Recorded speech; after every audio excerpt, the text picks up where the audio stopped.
라는 그 거대한 1년을 우리가 이제 출발하게 되었습니다. 이 출발은 어떤 사람은 출발하고 어떤 사람은 출발하지 않을 수가 없습니다. 똑같이 모두 함께 출발을 했습니다. 그런데 이렇게 똑같이 출발했던 2022년도가 마무리되는 그날에는 사람마다 다른 성적표를 받아들게 됩니다. 어떤 분은 경제적으로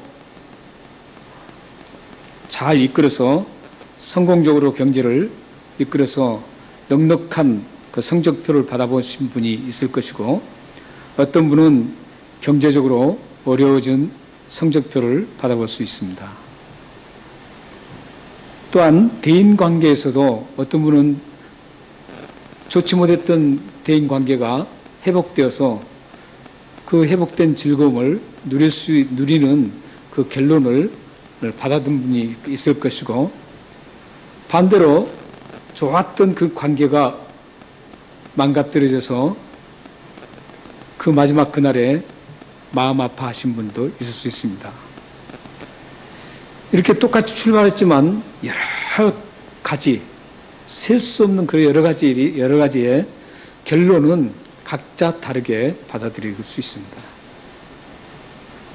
신앙생활도 마찬가지입니다.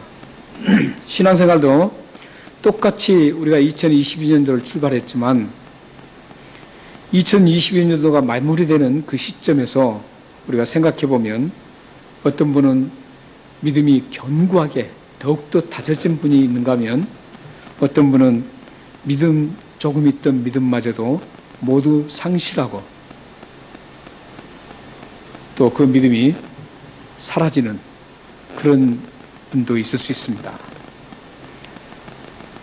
뿐만 아니라 항상 원망했던 분이 그 원망을 다 벗고 감사하는, 날마다 순간마다 감사하는 그런 분이 있을 수 있고, 또한 어떤 분은 그 비난을 계속 이어가는 그 습성, 감사하지 않고 비난을 하고 또한 원망하는 그런 습성을 버리지 못하고 오히려 더 증폭해서 그 비난을 더 했던 그 결과물을 받을 수가 있습니다.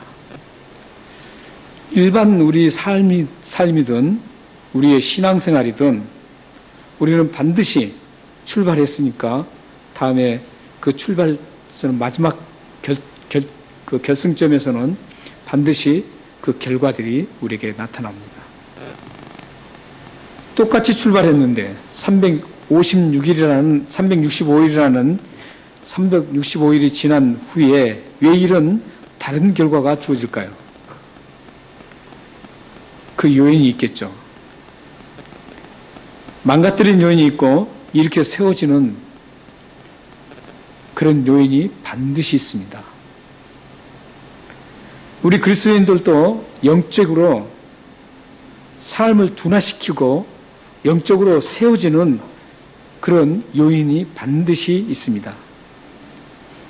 우리가 지금 2022년도를 365일 동안 계속 살아갈 텐데 우리 신앙인 차원에서 그리스도인들 차원에서 우리들이 영적으로 둔화될 수 있고 또 영적으로 다운될 수 있는 그렇게 만드는 요인이 반드시 있습니다. 뿐만 아니라 우리를 더욱더 신앙으로 성장시키고 우리의 영혼이 더 활기차게 일어나서 날마다 평안 가운데 기쁨으로 이 길을 걸어갔던 그 요인이 반드시 있습니다. 그 요인이 여러 가지가 있을 수 있는데 가장 영향력이 크고 가장 강력한 영향력을 끼치는 그 요인이 하나가 있습니다. 그게 바로 오늘 5절 말씀에 나오고 있습니다. 우리 영적인 모든 것들을 강력하게 영향을 끼치고 우리를 억눌릴 수도 있고 성장시킬 수 있는 그 요인이 5절 말씀이 있는데 우리 5절 말씀을 함께 읽어보겠습니다. 시작. 돈을 사랑하지 말고 있는 말을 족한 줄로 알라. 그가 친히 말씀하시기를 내가 결코 너희를 버리지 아니하고 너희를 떠나지 아니하리라 하셨느니라. 돈 얘기가 나오죠. 근데 이 본문 말씀을 오해하시면 안 됩니다. 왜냐하면 이 본문 말씀은 헌금을 많이 하라, 헌금을 적게 하라, 이런 말씀이 아닙니다. 오늘 이 본문 말씀의 돈 얘기는 그리스도인이 돈에 대해서 어떤 자세를 취할 것인가, 여기에 지금 목적이 있는 겁니다. 그렇기 때문에 어떤 분은 이 돈 얘기를 하면 헌금을 많이 하라고 하는구나, 이렇게 생각하는데 절대 그런 말씀이 아닙니다. 우리 그리스도인들이 이 세상 살아갈 때 나의 신앙이 진취적이고 성장되고 어떤 시험과 어떤 어려움 가운데서도 굳건하게 서 있을 수 있는 그런 성숙한 믿음으로 나가는데 절대적인 영향을 끼칠 수 있는 게 이 돈에 대한 태도에 있다는 겁니다. 돈을 어떻게 대하느냐, 이 자세에 의해서 우리의 신앙이 대단하게 바꿔질 수 있고 일어날 수 있고 망가뜨려질 수 있다는 겁니다. 그런 차원에서 오늘 지금 본 말씀이 우리에게 지금 전달되고 있는 겁니다. 그렇다면 여기 본 말씀 보면 두 가지, 돈에 대해서 취해야 할 자세 두 가지를 말씀하고 있습니다. 한 가지는 뭡니까? 돈을 사랑하지 말라, 이겁니다. 또 한 가지는 뭐죠? 있는 그 자체를 만족하라, 이 두 가지입니다. 돈이 적다고 해서 걱정하고 돈이 적다고 해서 어떻게든 내가 이걸 극복하겠다, 어떤 수단 방법을 가리지 않고 극복하겠다, 이런 게 아니라는 겁니다. 지금 나에게 그 주어진 그 경제, 그 경제를 만족하라는 겁니다. 먼저 돈을 사랑하지 말라, 이 말씀을 한번 생각해 보겠습니다. 그런데 우리 성경에는 지금 한 가지 빠져 있어요, 번역이. 그래서 제가 헬라어로 있는 그 번역을 자세하게 번역해 보면 이런 말씀입니다.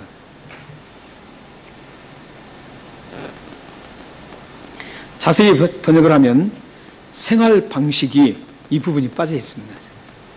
생활 방식이 돈을 사랑하지 않게 하라, 이런 뜻입니다. 생활 방식이 더 좀 실감 있게 와닿죠. 그냥 돈을 사랑하지 말라 이러면 조금 추상적인 개념이, 추상적이진 않지만 추상적인 개념이 많이 가미된 느낌이죠. 그런데 헬라어의 원어의 헬라 성경에는 생활 방식이 돈을 사랑하지 않게 하라, 이런 뜻입니다. 우리의 모든 생활 방식 얼마나 많습니까? 이런 생활 방식에서 돈을 쫓아가지 말라, 이런 뜻입니다. 여기 사랑하라는 뜻, 사랑하지 말라는 뜻은 어떤 뜻인 줄 아세요? 집착하지 말라, 이런 뜻입니다. 돈에 집착을 하지 말라는 겁니다. 돈에 집착하게 되면 어떤 현상이 일어난 줄 아세요? 예수님이 말씀하신 것처럼 두 주인을 섬길 수 없다는 말씀처럼 예수님을 버릴 가능성이 많다는 겁니다. 그렇기 때문에 돈에 집착하는 그 생활 패턴은 우리를 영적으로 치명적인 치명상을 입힐 수가 있습니다. 우리는 사실 돈 없으면 살지 못합니다. 돈이 우리에게는 꼭 필요합니다. 우리가 구제를 할 때도 필요하고, 하나님이 일을 할 때도 필요하고, 우리가 먹고 살아가는 데도 필요하고, 우리 자녀 교육을 시키는 데도 필요하고, 우리가 입고 마시고 하는 것도 모두 필요합니다. 돈이 있어야 가능합니다. 그런데 여기서 하나님께서는 우리에게 들려주신 말씀은 그 돈을 위해서, 그 필요한 것들을 위해서 벌어야 된다는 거예요. 근데 어떻게 벌으냐? 돈에 대한 생각을 어떻게 갖느냐? 이거 문제라는 것이죠. 집착이라는 거예요. 그 돈에 대해서 어떻게든 내가 그 돈을 거머쥐겠다라는, 다른 건 볼 것도 없고 하나님도 필요 없고 하나님도 생각하지 않고 오직 거기에 필이 꽂혀서 집착하는, 이걸 돈을 사랑한다라는 뜻입니다.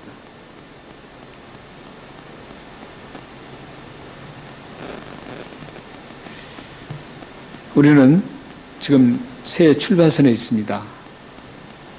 출발선에 있는데 이 출발선에서부터 가장 먼저 우리가 정립해야 되는 게 돈 문제입니다. 이 문제가 해결되지 않으면 여러분들은 신앙 성장을 할 수 없습니다. 이 문제가 해결되지 않으면 하나님과 관계가 긴밀해질 수 없습니다. 이 문제가 해결되지 않으면 하나님이 주시는 평안과 기쁨을 맛보지 못합니다.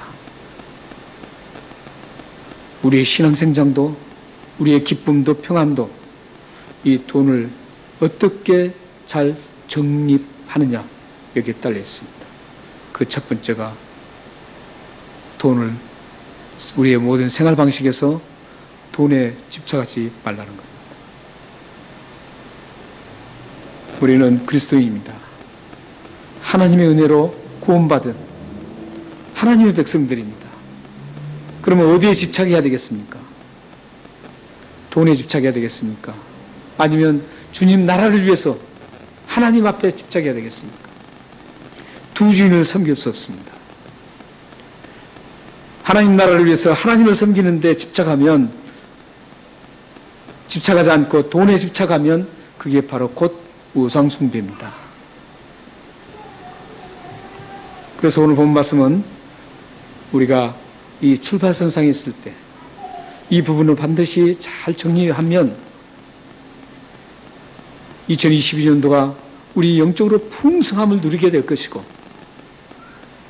우리 영혼이 정말 하나님을 향해서 날마다 소리치며 감사하며 찬양하게 될 것입니다. 여러분 모두가 2022년도에 반드시 하나님의 찬양하며 영혼이 성숙하고 이 세상 어떤 어려움도 극복하는 그런 성숙한 신앙인들을 가지시기를 기도합니다. 또 한 가지가 또 나오죠. 또 한 가지는 뭡니까? 예, 거기 보면 이제 가진 걸 조카라는 것이죠. 두 가지 중에 하나가 이제 우리의 신앙 성장을 멈추게 하고 세울 수 있고, 그런 이 돈인데, 이 돈에 대해서 어떤 자세를 취해야 되냐면은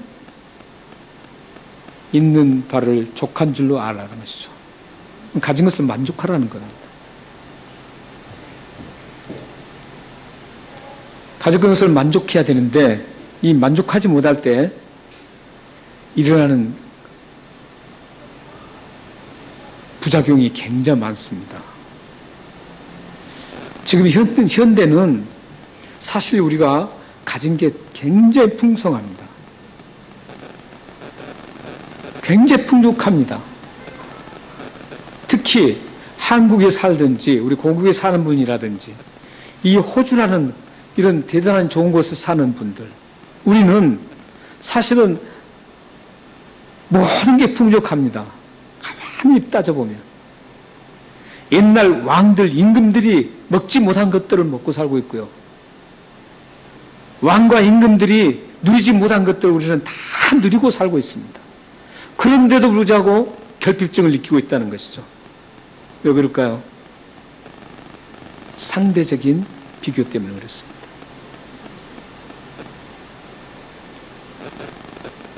나는 굉장히 풍족한데도 불구하고 상대를 보니까 더 잘 먹고, 더 좋은 곳 다니고,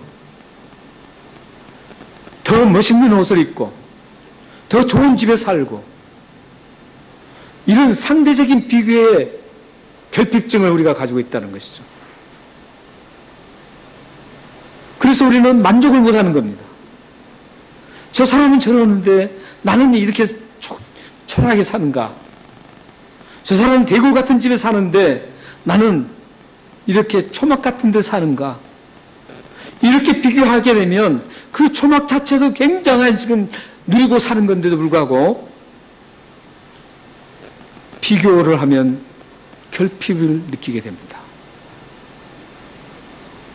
그래서 그 결핍을 통해서 원망이 나오고 불만이 터져나오기 시작한 겁니다.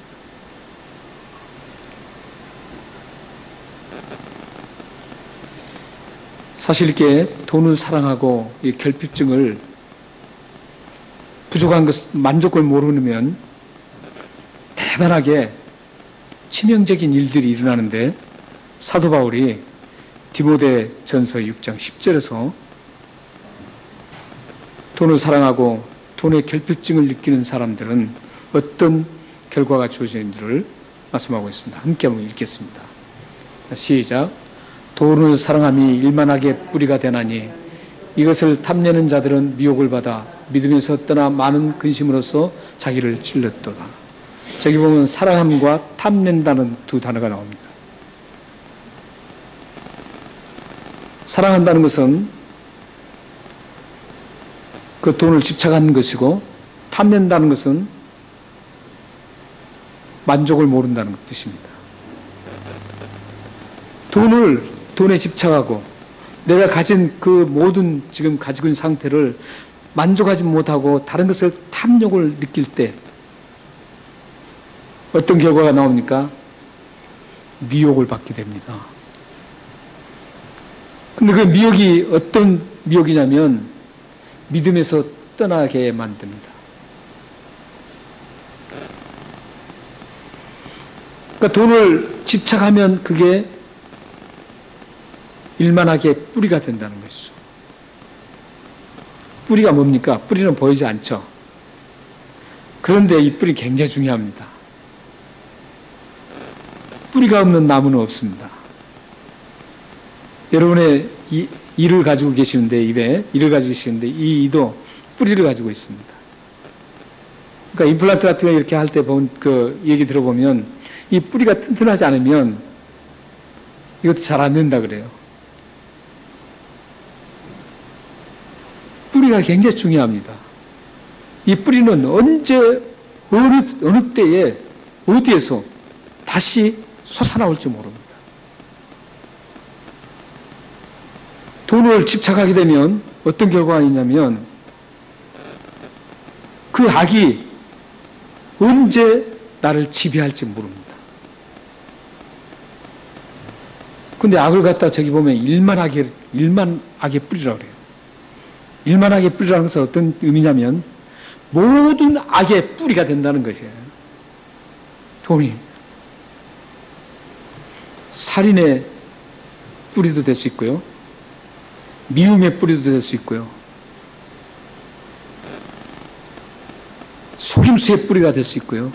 속임수죄의 뿌리가 되고 거짓의 뿌리가 되고요. 돈이 사랑하는 게 이만큼 무섭습니다. 집착하는 게.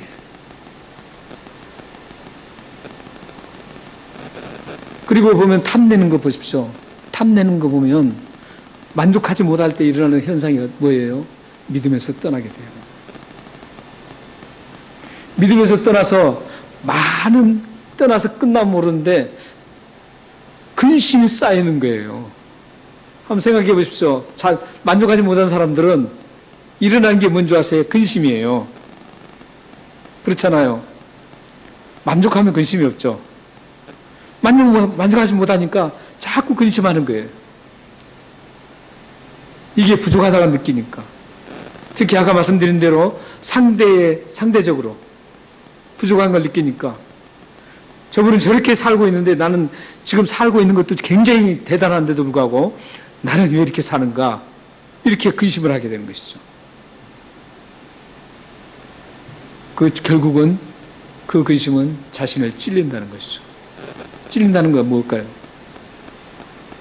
처참하게 아픔을 느끼게 한다는 겁니다. 아픔을 경험하게 됩니다. 돈을 사랑하게 되면 여러분들이 언제 내가 죄를 지을지 몰라요. 금방 그 죄가 나를 지배해서 죄를 짓게 만들게 갑니다. 뿌리기 때문에. 그 미움의 뿌리가 될 수도 있고요.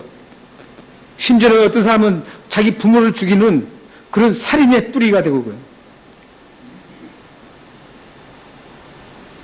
이렇게 돈이 엄청난 힘을 가지고 있습니다. 엄청난 파워풀해요. 왜냐하면 이 돈은 우리 가장 가까이에 있어요. 가장 가까이 있고 가장 우리 삶의 영향력을 가장 강력하게 펼쳐나가는 게 돈입니다.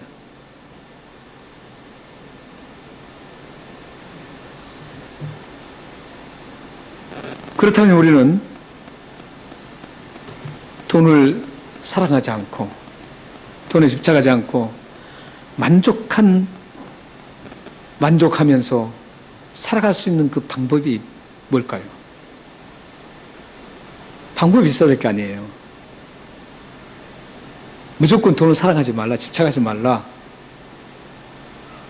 또 가진 것을 만족하면서 살아라, 이러면 안 되잖아요. 그 방법이 분명히 있어야 될 거 아닙니까? 그 비결이 5절 하반절과 7절과 8절에 나옵니다. 5절 하반절 한번 보겠습니다. 제가 읽어드리겠습니다. 그가 친히 말씀하시기를, 굉장히 중요한 말씀. 그가 친히 말씀하시기를 내가 결코 너희를 버리지 아니하고 너희를 떠나지 아니하리라. 누가 친히 말씀하셨습니까? 하나님께서 친히 말씀하신 겁니다. 친히 말씀하셨는데 어떻게 말씀하세요? 내가 너희를 버리지도 않고 떠나지 않겠다는 거예요. 돈을 사랑하지 말라, 그리고 가진 것을 만족해라 하면서 나온 말씀이에요. 왜 이 말씀을 하셨을까요? 내가 책임지겠다는 겁니다. 어떤 상황 속에서도, 어떤 큰일이 일어나도 하나님께서 책임져 주시겠다라는 분명한 하나님의 약속이에요. 이 약속을 굳게 잡으면 돈에 집착하지 않아요. 하나님께서는 버리지도 않고 떠나지도 않겠다, 너와 항상 함께 있겠다, 책임져 주겠다. 이 말씀은 내가 부족할 때 꼭 필요하다면 내가 공급해 주겠다, 돈이 필요할 때 반드시 공급해 주겠다라는 거죠. 책임져 주겠다라는 거예요. 하나님께서는 이렇게 함께 우리를 책임져 주겠다는 약속을 하셨어요. 이 약속을 굳게 믿으면 돈에 집착 안 해도 됩니다. 하나님 계시는데 내가 지금 현재 부족할지라도, 부족을 느낄지라도 만족할 수 있는 겁니다. 왜냐하면 하나님이 계시기 때문에 나를 더 이상 더 처참하게 만들지 않으시고 나를 모든 것을 아시는 하나님께서 반드시 나를 책임져 주실 것을 믿기 때문입니다.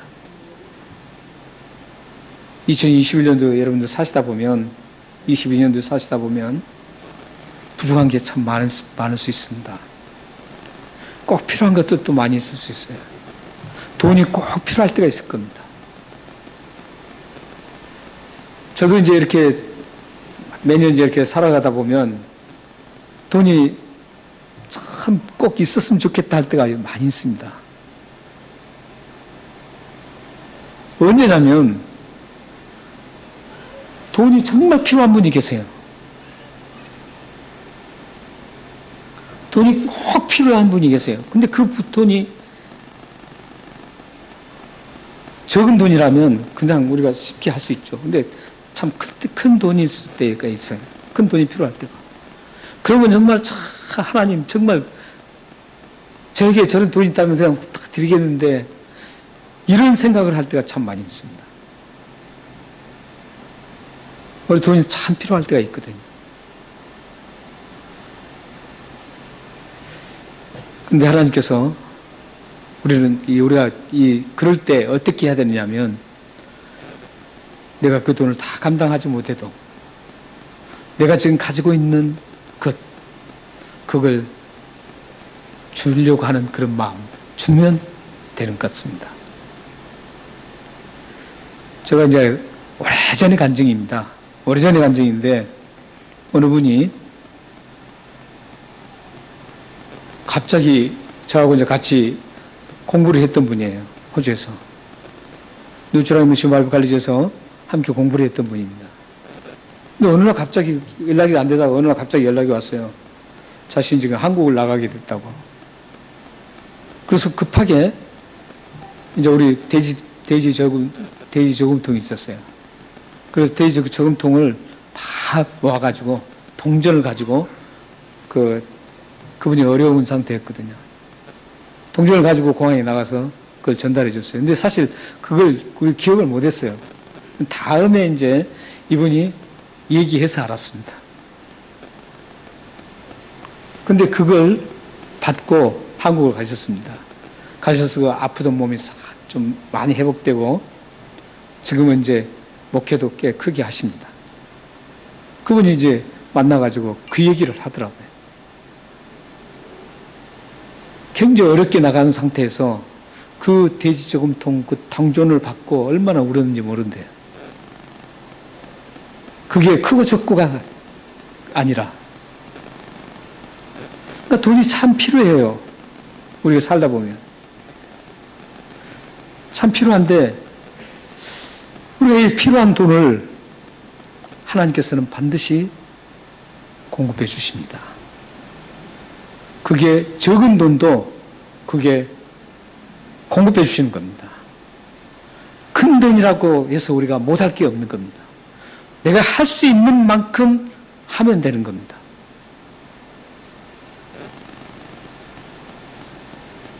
그래서 이제 이렇게 우리가 돈에 집착하지 않고 만족할 수 있는 삶은 하나님의 그 약속이 떠나지도 않고 버리지도 않고 떠나지 않겠다는 그 약속을 믿을 때 여러분들은 돈에 집착하지 않고 내가 가진 그 상태를 만족하게 생각하며 감사할 수가 있는 겁니다. 그 또 한 문 내려보세요. 7절 한번 보시기 바랍니다. 7절에는 선진들을 생각하라 이렇게 하고 선진들을 생각하고 본을 받으라는 겁니다. 돈에 집착하지 않고 있는 바를 족하면서 살아가는 방법, 비결 중에 하나가 믿음의 선진들을 생각하고 그분들을 본받으라는 겁니다. 그분들이 그렇게 걸어갔기 때문에 돈에 집착하지 않고 가진 것을 만족하면서 살았기 때문에 그 모습을 보고 그 결과가 어떻게 됐는지를 보고 본받으라는 겁니다. 7절 말씀입니다. 여기서 우리는 이 지금 7절 말씀에 보면 하나님의 말씀을 너희에게 일러주고 너희들을 인도하던 자들을 생각하며 이분들 믿음의 선진들이죠. 이분들이 어떤 시대에 살았는가를 우리가 한번 배경을 알아볼 필요가 있습니다. 이 배경은 몇 년도냐면은 AD 약 65년에서 70년 사이에 살았던 분들입니다. 이때는 언제인 줄 아세요? 로마 황제 네로가 지배하던 시대였습니다. 히브리서는 그때 쓰여졌어요. 그래서 네 왕제가 지배했던 그 시대가 기독교인들을 가장 강력하게 핍박했던 시대였습니다. 기독교인들이 가장 많이 순교자가 일어났던 시대였습니다. 엄청난 크리스천들이 예수님을 믿으려고 끝까지 믿다가 죽는 일이 굉장히 많았던 시대입니다. 지금 그때 분들이에요, 지금. 오늘 말씀이 지금. 하나님 말씀을 일러주고 하나님 말씀을 인도했던 분들, 네로 황제 때 믿음을 지키기 위해서 몸부림쳤던 분들을 지금 얘기하고 있습니다. 이분들이 생활을 한번 생각해 보세요. 그때 당시에 특징 중에 하나가 뭐냐면 사회로부터 완전히 도태시키는 거였습니다. 예수 믿으면 그 사회로부터 완전히 격리되는 상태였습니다. 이런 분위기였어요, 사회가. 그렇기 때문에 얼마나 가난했겠어요. 얼마나 힘든 삶을 살았겠어요. 그리고 히브리서를 공부해 보면 그때 너무나 핍박이 많았기 때문에 이리저리 다 떠돌아다녀요. 핍박을 피해서. 그러다가 어느 동네를 갔는데 거기에 예수 믿는 사람이 있는 거예요. 그러면 그 집에 가서 먹고 사는 거예요. 그것도 한둘 하루 이틀이 아니고 어떨 때는 몇 달씩 있는 거예요. 그래서 대접할 때 원망 없이 하라는 그 말씀이 지난주 우리 수요일 날 함께 나눴습니다. 이런 시대였어요. 그런 어려움이 엄청나게 어려웠어요. 그래서 도와줘야 될 그 사람도 많고 또 내가 직접 그 돈이 있어서 해결해야 할 것도 많았어요. 근데 돈이 없는 거예요. 도와주고 싶어도 돈이 없어서 도와주지 못하고 대접을 하고 싶어도 대접에 돈이 없어서 대접을 못하는 이런 분들이었습니다. 이분들이. 근데 이분들이 돈에 집착하지 않았다는 거예요. 이분들이 자기가 이렇게 내가 없이 살아서 되겠느냐, 돈이 이렇게 쪼들리냐, 에이 예수 믿지 말고 그냥 밖으로 사회에 나가서 저들과 함께 경제생활을 하고 해서 돈을 여유있게 최소한 먹고 사는 것은 해결하는 그런 돈을 벌 수 있겠다 해서 뛰쳐나가지 않았습니다. 그들은 굶어도 굶주려도 끝까지 돈에 집착하지 않고 돈이 없어도 불만하지 않고 만족하면서 살았습니다. 그런데 그들의 결말은 대단한 하나님의 은혜 속에서 세상에 잘 먹고 잘 입고 모든 것을 다 가진 네로보다도 더 기쁨이 있었고 감사가 있었고 평화가 있었습니다. 그를 내면은 너무나 벅찬 감격, 감사가 넘쳐났던 것이었습니다. 그 사람들을 본받으라는 겁니다. 그 사람들을 잘 생각하면 내가 지금 어려워도 만족해야 되겠구나. 돈에 집착하지 않아야 되겠구나. 이런 생각을 하고 돈의 노예에서 극복될 수 있다는 겁니다. 그리고 8절 한번 보세요. 8절은 예수 그리스도께서 영원토록 우리를 변치 않으시고 도와주시고 계신다는 겁니다. 이 믿음을 가지면 돈에 집착하지 않고 또한 내 가지고 있는 걸 만족하면서 기쁘고 감사하게 살아갈 수 있는 비결이 있습니다. 사랑하는 성도 여러분,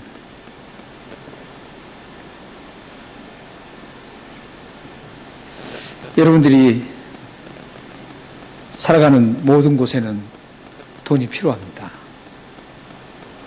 우리는 돈이 없으면 안 됩니다. 그러나 문제는 그 돈을 쫓아가면서 집착해서 쫓아가느냐,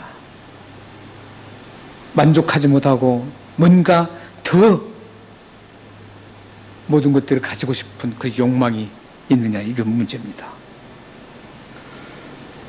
사랑하는 여러분들에게 필요한 돈이지만 여러분들은 반드시 하나를 짚고 넘어가야 될 게 마태복음 6장 19절에서 21절 말씀입니다. 함께 읽겠습니다. 자, 시작. 너희를 위하여 보물을 땅에 쌓아두지 말라. 거기는 좀과 동록이 헤하며 도둑이 구멍을 뚫고 도둑질하느니라. 오직 너희를 위하여 보물을 하늘에 쌓아두라. 거기는 좀이나 동록이 헤하지 못하며 도둑이 구멍을 뚫지도 못하고 도둑질도 못하느니라. 내 보물이 있는 곳에는 내 마음도 있느니라. 여러분들이 돈에 대한 표현은 여러분의 마음의 표현입니다. 돈에 집착하고 만족하지 못한다는 그 표현은 하나님 앞에 마음이 없다라는 뜻입니다. 여러분들이 아무리 많이 가졌어도 그것은 이 세상에서 끝납니다. 여러분들이 가진 것들이 아주 많다고 해도 여러분들 항상 여러분들 느낀 거지 않습니까? 이병철 씨가 2021년에 돌아가셨잖아요. 돌아가셨는데 그분이 일원 하나 가지고 왔습니까? 하나도 못 가져갑니다.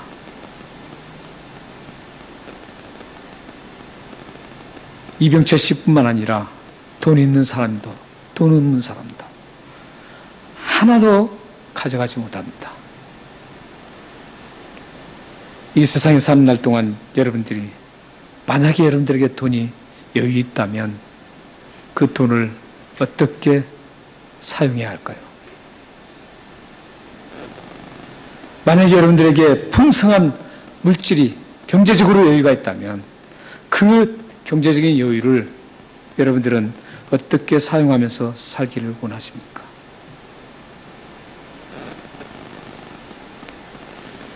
오늘 말씀은 보면 정말 이 돈에 대한 사랑을 하지 않고 만족한 사람들이 6절에서 외치는 것을 우리가 함께 읽고 말씀 마치겠습니다. 6절을 한번 보겠습니다. 6절 같이 읽겠습니다. 시작. 그러므로 우리가 담대히 말하되 주는 나를 돕는 자신이 내가 무서워하지 아니하겠노라. 사람이 내게 어찌하리요 하노라. 돈을 사랑하지 않고 만족하면서 하나님께서 나에게 약속하신 것을 굳건히 붙잡고 예수 그리스도께서 나를 날마다 영원토록 어제나 오늘이나 변하지 않고 지켜주시는 그 예수 그리스도, 도와주시는 예수 그리스도가 계신다는 것을 알게 될 때 6절의 외침을 외칠 수 있습니다. 우리가 담대히 외친다, 이런 뜻입니다. 담대히 말한다, 담대히 외친다. 주는 나를 돕는 이십니다. 내가 무서워할 것이 아무것도 없다는 것이죠. 그리고 사람이 나에게 어찌할 수 없을 것이라는 것이죠. 왜냐? 살아계신 하나님, 누구도 대적할 수 없는 하나님이 보호하시기 때문에 아무도, 미국의 바이든도 소련의 푸틴도 절대 나를 어찌할 수가 없습니다. 하나님이 계시기 때문입니다. 위대하신 하나님이 여러분들과 함께 계시기 때문에 이런 외침을 여러분들이 외칠 수 있어야 합니다. 2022년도에 여러분들이 돈에 집착하지 마시고 가진 그 자체를 하나님 앞에 감사하면서 살아가셔서 여러분들에게 하나님이 공급해 주시는 그 위대함, 하나님께서 함께 하시는 그 위대함을 경험하면서 간증이 있는 삶을 살아가시기를 주님의 이름으로 축원합니다. 기도하겠습니다. 살아계신 하나님,